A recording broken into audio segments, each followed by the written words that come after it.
Hello friends, my name is Rachna Navani. Welcome to biochem tutorial. आज के lecture में हम हीमोफीलिया के ऊपर डिस्कस करेंगे। हीमोफीलिया एक ब्लीडिंग डिसऑर्डर है जिसको कि हम ब्लीडर्स डिजीज भी कहते हैं या रॉयल डिजीज कहते हैं। ये हम टॉपिक के अंदर डिस्कस करेंगे कि हम इसको ब्लीडर डिजीज या रॉयल डिजीज क्यों कहते हैं। सबसे पहले हीमोफीलिया को किसने डिस्कवर किया और हीमोफीलिया हमारे पास ब्लीडिंग डिसऑर्डर क्यों होता है, कौन सी ऐसी कंडीशन आती है जिसकी वजह से हीमोफीलिया होता है। तो टॉपिक के ऊपर डिस्कस करते हैं। आइए, हीमोफीलिया हीमोफीलिया जो हमारे पास वर्ड है, ठीक है, दो शब्दों से मिलकर बना है, हीम प्लस फीलिया। तो हीम का मतलब होता है ब्लड, ठीक है, हीम का मतलब होता है ब्लड और फीलिया मीन्स, इस फीलिया का मतलब होता है कि ब्लड की डेफिशिएंसी हो जाना या कमी हो जाना, ठीक है। तो हमारी बॉडी में हीमोफीलिया की वजह से क्या होता है, ब्लड की डेफिशिएंसी हो जाती है। अब डेफिशिएंसी आप कहोगे कि एनीमिया, आप क्यों नहीं कह रहे उसे। तो हीमोफीलिया एक ऐसा डिसऑर्डर है जिसकी वजह से हमारी बॉडी में ब्लड की डेफिशिएंसी हो जाती है। अब डेफिशिएंसी क्यों हो जाती है, क्योंकि जो हीमोफीलिया से सफर कर रहा है या जो हीमोफीलिया के जिसमें जीन्स होते हैं उसमें ब्लड, उसका माइनर इंजरी होने की वजह से भी उसका ब्लड क्या होता है, क्लॉट नहीं हो पाता, लगातार ब्लड क्या होता है, बहता रहता है, जिसकी वजह से उसकी बॉडी में ब्लड की डेफिशिएंसी हो जाती है और उसकी डेथ हो जाती है। तो ये डिजीज होती है कॉमन, जो हम इसको डिफाइन करते हैं। तो ये हीमोफीलिया को हमने डिफाइन किया। अब टॉपिक आता है कि हीमोफीलिया को सबसे पहले किसने ऑब्जर्व किया या किसने बताया हीमोफीलिया के बारे में। जॉन ऑटो जो साइंटिस्ट थे, उन्होंने 1803 में हीमोफीलिया के बारे में बताया। और सबसे पहले जो हम हीमोफीलिया के बारे में पढ़ते हैं तो हीमोफीलिया कहीं पर भी आए, हीमोफीलिया को हम ब्लीडर्स डिजीज भी कहते हैं। सेकंड, हीमोफीलिया को हम रॉयल डिजीज भी कहते हैं। अब इन दोनों का मतलब जानेंगे। हीमोफीलिया को हम ब्लीडर्स डिजीज इसलिए कहते हैं क्योंकि इसमें क्या होता है, लगातार ब्लड बहता चला जाता है, ब्लीडिंग होती है, इसलिए हम इसको ब्लीडर्स डिजीज कहते हैं। हीमोफीलिया को हम रॉयल डिजीज क्यों कहते हैं, क्योंकि ये सबसे पहले रॉयल फैमिली में ऑब्जर्व करा गया था, देखा गया था, पहचाना गया था। तब जाके रॉयल फैमिली मींस रानी विक्टोरिया जो ब्रिटेन की महारानी थी, उसमें पहचाना गया कि वो हीमोफिलिक है और तभी इस डिजीज को हम रॉयल डिजीज कहते हैं, मीन्स रईसों की डिजीज। तो रानी विक्टोरिया में ये डिजीज पाई गई, ठीक है, वो कैरियर का काम कर रही थी, टॉपिक के अंदर डिस्कस करेंगे। तो इसको हम रॉयल डिजीज भी कहते हैं, ठीक है। तो रॉयल डिजीज या रॉयल डिजीज के आगे आप लिख सकते हैं क्वीन विक्टोरिया में, जो कि एनसीईआरटी में भी बहुत ही अच्छे से एक्सप्लेन है कि क्वीन विक्टोरिया में सबसे पहले ये डिजीज डिस्कवर करी गई थी या पहचानी गई थी, ऑब्जर्व करी गई थी, इसलिए हम इसको रॉयल डिजीज भी कहते हैं, ठीक है। अब टॉपिक के अंदर आ जाते हैं। हीमोफीलिया, हीमोफीलिया किस टाइप का डिसऑर्डर है, एक्स लिंक्ड रिसेसिव डिसऑर्डर।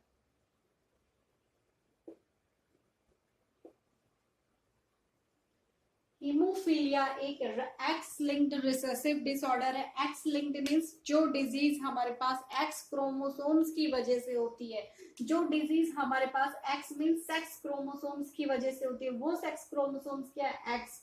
तो इसलिए haemophilia x linked recessive disease है, ठीक है। तो एक्स क्रोमोसोम्स, अगर मैं एक्स एक्स बात करूं तो ये किस में होता है, फीमेल में। अगर हम एक्स वाई की बात करें तो ये किस में होता है, मेल में होता है। तो इसलिए अगर हम इसको हीमोफीलिया को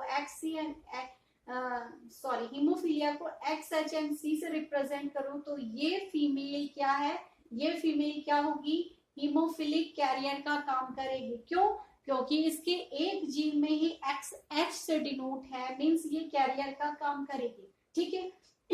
अगर ये मेल में तो दोनों एक्स नहीं है, एक एक्स एक वाई है, अगर इसमें मैं एच लिख देती हूँ तो इट मीन्स ये मेल तो है लेकिन ये हीमोफिलिक है।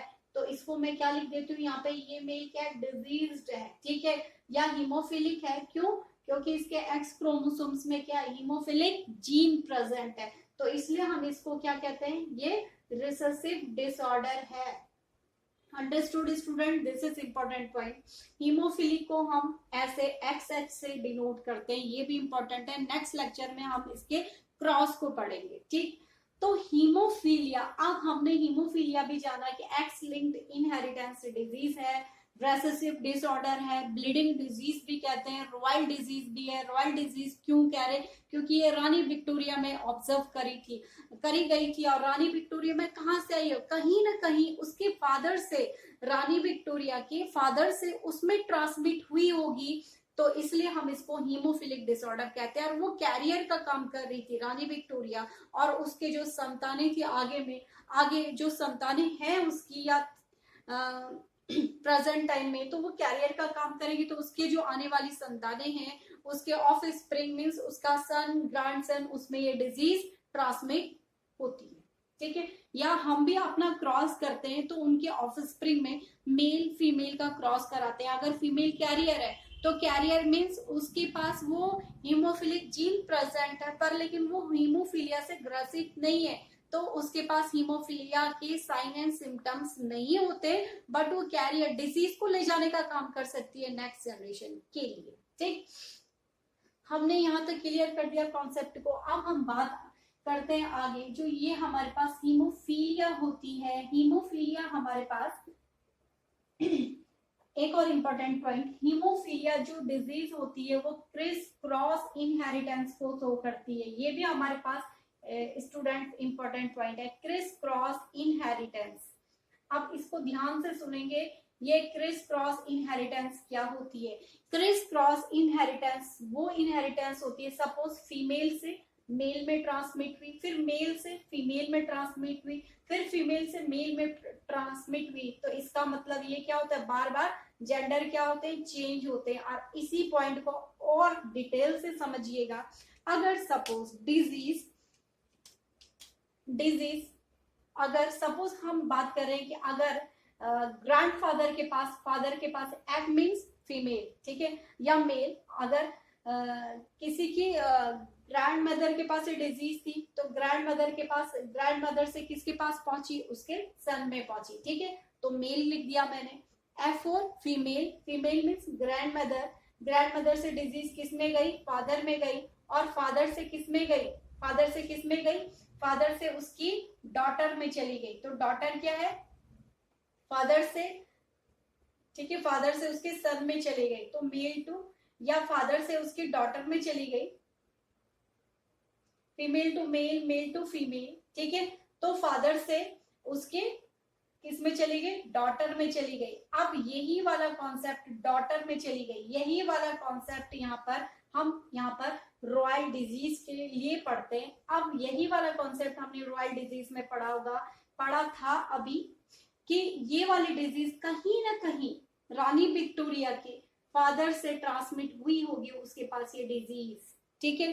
तो इस तरीके से बार बार gender change, criss cross inheritance, उसी इनहेरिटेंस को कहते हैं जिसमें कि जेंडर चेंज होते हैं। मीन्स माता से उसके किस में आई, बेटे में आई, बेटे से किस में गई, ठीक है, बेटे से उसके बेटे में गई, मतलब बार बार जेंडर चेंज होते हैं। Means female to male to female, इस तरीके से ग्रैंड मदर से उसके सन में, सन से उसकी डॉटर में, फिर डॉटर से उसके ग्रैंडसन में या ग्रैंड डॉटर में, इस तरीके से ये ट्रांसमिट होती है।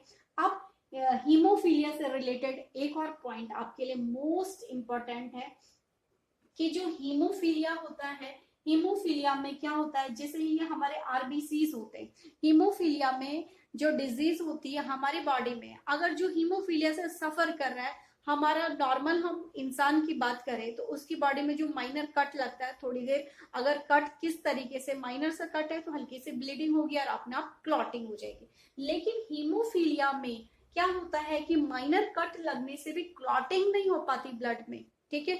तो ब्लड को क्लॉटिंग करने के लिए कुछ फैक्टर हमारी बॉडी में रिस्पॉन्सिबल होते हैं, वो उस हीमोफिलिक पर्सन की बॉडी में वो क्लॉटिंग फैक्टर काम नहीं करते, इसलिए उसकी ब्लीडिंग रुकेगी नहीं, क्लॉट नहीं बन पाएगा, लगातार बहती चली जाएगी।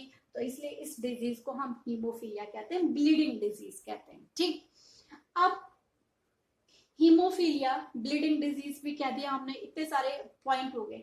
तो हीमोफीलिया के लिए कुछ फैक्टर रिस्पॉन्सिबल होते हैं जो कि इस ब्लड को क्लॉट करने के लिए रिस्पॉन्सिबल होते हैं। सबसे इंपॉर्टेंट पॉइंट हमारे लीवर में, ठीक है, लीवर में एक प्रोटीन होता है जिस प्रोटीन को हम कैस्केड प्रोटीन कहते हैं। बहुत ही इंपॉर्टेंट पॉइंट है, लीवर में एक प्रोटीन होता है जिसको कि हम कैस्केड प्रोटीन कहते हैं, और यही कैस्केड प्रोटीन ब्लड की क्लॉटिंग के लिए या कोगुलेशन के लिए रिस्पॉन्सिबल होता है। ठीक है, किसके लिए? ब्लड के कोगुलेशन के लिए या क्लॉटिंग के लिए। ठीक है, क्लॉटिंग के लिए रिस्पॉन्सिबल होता है कौन सा प्रोटीन? लीवर से प्रोटीन सिंथेसिस होती है, उसका नाम कैस्केड प्रोटीन है। यही कैस्केड प्रोटीन ब्लड के कोगुलेशन के लिए रिस्पॉन्सिबल होती है। अब हम बात करेंगे फिर से हीमोफीलिया टॉपिक के ऊपर। हीमोफीलिया क्या होती है? बहुत सारे आप पढ़ोगे कि हीमोफीलिया ए होती है, हीमोफीलिया बी होती है, किसी किसी बुक में अगर आप डिटेल स्टडी करोगे तो हीमोफीलिया सी भी होती है। लेकिन हम haemophilia first, haemophilia A and haemophilia B, और किसी किसी बुक में आपके पास होगा कि हीमोफीलिया सी।